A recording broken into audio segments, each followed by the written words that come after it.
ಇವತ್ತು ನಾನು ಮತ್ತು ನನ್ನ ಹಸ್ಬೆಂಡ್ ಕಾಸರಗೋಡಲ್ಲಿರುವಂತಹ ಒಂದು ಹಿಡನ್ ಸ್ಪಾಟಿಗೆ ಹೋಗ್ತಾ ಇದ್ದೀವಿ. ಈ ಪ್ಲೇಸನ್ನು ನನ್ನ ಹಸ್ಬೆಂಡಿನ ಫ್ರೆಂಡ್ಸ್ ತುಂಬ ದಿನದಿಂದ ಸಜೆಸ್ಟ್ ಮಾಡ್ತಾ ಇದ್ದಾರೆ.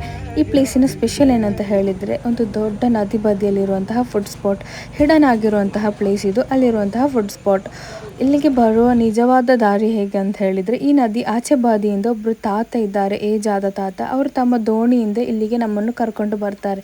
ಇವಾಗ ಮಳೆ ಬಂದ ಕಾರಣ ಅವರಿಗೆ ಬರ್ಲಿಕ್ಕೆ ಆಗೋದಿಲ್ಲ, ನದಿಯಲ್ಲಿ ನೀರು ತುಂಬ ತುಂಬಿದೆ. ಆದ್ದರಿಂದ ನಾವು ಈಚೆ ಬದಿಯಿಂದ ನಮ್ಮ ಕಾರಲ್ಲಿ ಬಂದದ್ದು. ಇವಾಗ ಎಲ್ಲರೂ ಕೂಡ ಹಾಗೆ ಬರ್ತಾ ಇದ್ದಾರೆ. ನೀರು ತುಂಬಿದ ಕಾರಣ ತಾತನಿಗೆ ಇವಾಗ ಇಲ್ಲಿಗೆ ದೋಣಿಯನ್ನು ತರಲಿಕ್ಕೆ ಆಗೋದಿಲ್ಲ.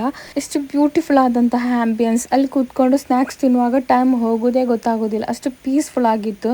ಮತ್ತು ತುಂಬ ಜನರು ಇದ್ರು, ತುಂಬ ಕ್ರೌಡ್ ಆಗಿತ್ತು ಅಲ್ಲಿ. ಮತ್ತು ಅಲ್ಲಿಂದ ನಮಗೆ ಶಾಪಿಂಗ್ ಮಾಡಲಿಕ್ಕಿತ್ತು, ನಾವು ಅಲ್ಲಿಗೆ ಹೋದ್ವಿ. ಆಫ್ಟರ್ 1 ಡೇ ಕಳೆದ್ರೆ ನನ್ನ ಹಸ್ಬೆಂಡ್ ಬ್ಯಾಕ್ ಟು UAE ಹೋಗ್ತಾ ಇದ್ದಾರೆ. ನಾನು ಕಳೆದ ವಿಡಿಯೋದಲ್ಲಿ ಹೇಳಿದ್ದೆ. ಹಾಗೆ ಹೋಗುವಾಗ ತಗೊಳ್ಳುವಂತಹ ಸ್ವಲ್ಪ ಶಾಪಿಂಗ್ ಮಾಡಲಿಕ್ಕಿತ್ತು. ನಾವು ಟೋಟೋ ಮಾಲ್ಗೆ ಬಂದು ಶಾಪಿಂಗ್ ಮಾಡ್ತಾ ಇದ್ದೀವಿ. ಹೋಗುವಾಗ ಸ್ವಲ್ಪ ಬೇಕ್ರಿ ಐಟಮ್ಸ್ ಹಾಗೇನೆಲ್ಲ ತಗೊಳ್ಲಿಕ್ಕಿತ್ತು. ಹಾಗೆ ಶಾಪಿಂಗ್ ಎಲ್ಲ ಮುಗಿಸಿ ನಾವು ಬ್ಯಾಕ್ ಟು ಮನೆಗೆ ಹೋಗ್ತಾ ಇದ್ದೀವಿ. ಇದು ಕಾಸರಗೋಡಲ್ಲಿರುವಂತಹ ಟೋಟೋ ಮಾಲ್. ನಾವು ಇಲ್ಲಿಗೆ ಬಂದಿವಾಗ ಶಾಪಿಂಗ್ ಮಾಡಿದ್ದು.